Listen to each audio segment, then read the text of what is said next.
Hello, everyone. Welcome to Faithfully Bound. In this video, I want to do a study on Job chapter 1.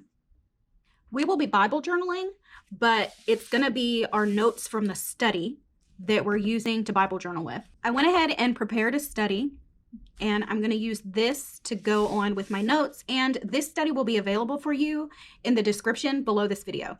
There once was a man named Job who lived in the land of Uz. He was blameless, a man of complete integrity. He feared God and stayed away from evil. He had 7 sons and 3 daughters. He owned 7,000 sheep, 3,000 camels, 500 teams of oxen, and 500 female donkeys. He also had many servants. He was, in fact, the richest person in the entire area. Job's sons would take turns preparing feast in their homes, and they would also invite their 3 sisters to celebrate with them. When these celebrations ended, sometimes after several days, Job would purify his children. He would get up early in the morning, offer burnt offerings for each of them. For Job said to himself, "Perhaps my children have sinned and have cursed God in their hearts." That was Job's regular practice. One day, the members of the heavenly court came to present themselves before the Lord, and the accuser Satan came with them. "Where have you come from?" the Lord asked Satan. Satan answered, "I have been patrolling the earth, watching everything that's going on." Then the Lord asked Satan, "Have you noticed my servant Job? He is the finest man in all the earth. He is blameless, a man of complete integrity. He fears God and stays away from evil." Satan replied to the Lord, "Yes, but Job has a good reason to fear God. You have always put a wall of protection around him and his home and his property. You have made him prosper in everything he does. Look how rich he is. But reach out and take away everything he has, and he will surely curse you to your face." "All right, you may test him," the Lord said to Satan. "Do whatever you want with everything he possesses, but don't harm him physically." So Satan left the Lord's presence. One day, when Job's sons and daughters were feasting at the oldest brother's house, a messenger arrived at Job's home with this news. "Your oxen were plowing with the donkeys feeding beside them when the Sabines raided us. They stole all the animals and killed all the farmhands. I am the only one who escaped to tell you." While he was speaking, another messenger arrived with this news. "The fire of God has fallen from heaven and burned up your sheep and all the shepherds. I am the only one who escaped to tell you." While he was still speaking, a third messenger arrived with this news. "3 bands of Chaldean riders have stolen your camels and killed your servants. I am the only one who escaped to tell you."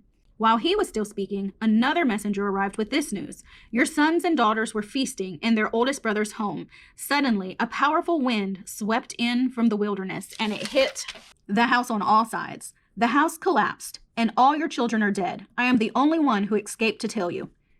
Job stood up and tore his robe in grief. Then he shaved his head and fell to the ground to worship. He said, "I came naked from my mother's womb, and I will be naked when I leave.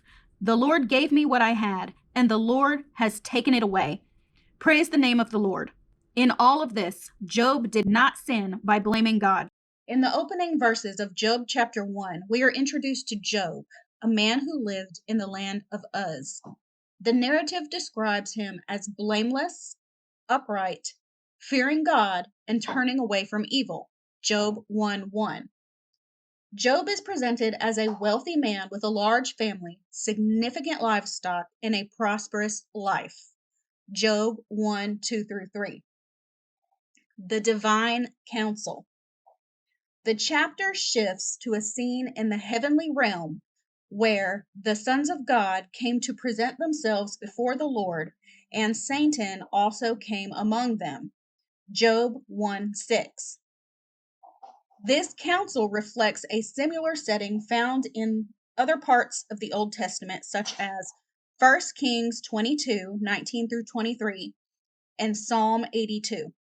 Here, Satan, as an adversary, appears among heavenly beings. The testing of Job. During this divine gathering, God draws attention to Job's faithfulness and righteousness. Satan challenges God, suggesting that Job's devotion is only due to the blessing and protection he enjoys.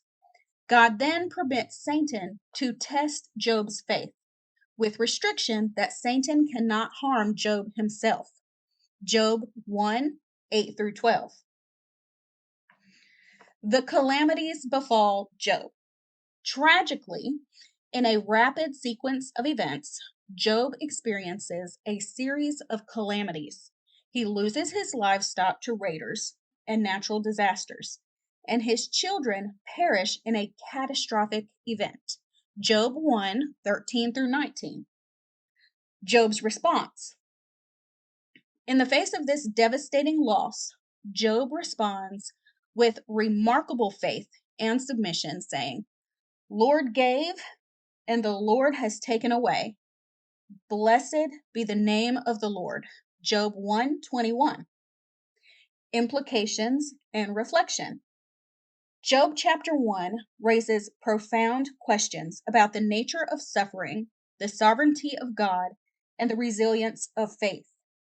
It sets a stage for the intense dialogue and reflection that will unfold in subsequent chapters. Cross references can be found in James 5:11 and 1 Peter 1:6 through 7. I love the book of Job. I just cannot stop reading the book of Job. This is just my book of choice this year. I just feel such a connection, and I feel like I learn so much each and every time I read it. There's just so much in the book of Job. And I love here in this first chapter how we're introduced to Job. We get a look into his life and his situation. And then God blesses us with a seat viewing the divine council. God doesn't have to let us know any of this. He doesn't have to let us know anything. And the fact that he lets us know there's a divine council and what is taking place in this council, and that Satan comes as the accuser to challenge God and disrupt Job's life. I am just amazed that we are blessed to even have this. I feel very privileged to be able to read the book of Job and any book in the Bible where there points out some kind of divine counsel and we are given that information is just amazing to me. And that Satan is like, let me go after Job because he's only loyal to you because you're so good to him. And that Satan cannot do this on his own. He cannot just choose to destroy Job's life or make any kinds of decisions. He has to get permission from God, which shows the sovereignty of God and how much power he has. Satan can't make a move without God. And through all these things that befall Job in this first chapter, he tears his robe in grief, shaves his head, and falls to the ground in worship. I honestly do not know if I could do that. I'm pretty positive I could not because of all of the terrible things that happened to Job and losing his children. I don't know that I would show faith like that. I feel I am too weak. I am not that strong. I just feel like that would break me. But then again, I don't know because I've never been in that situation. I have been in a very heart-wrenching situation in the last few years, and it brought me closer to the Lord. I've never been so close and just depended on Him so much when it was a time in my life where people would have understood if I was angry and my faith just went downhill. But instead, it was the opposite. I found my faith. I found my strength. because He was the only one that could help me through. So who knows?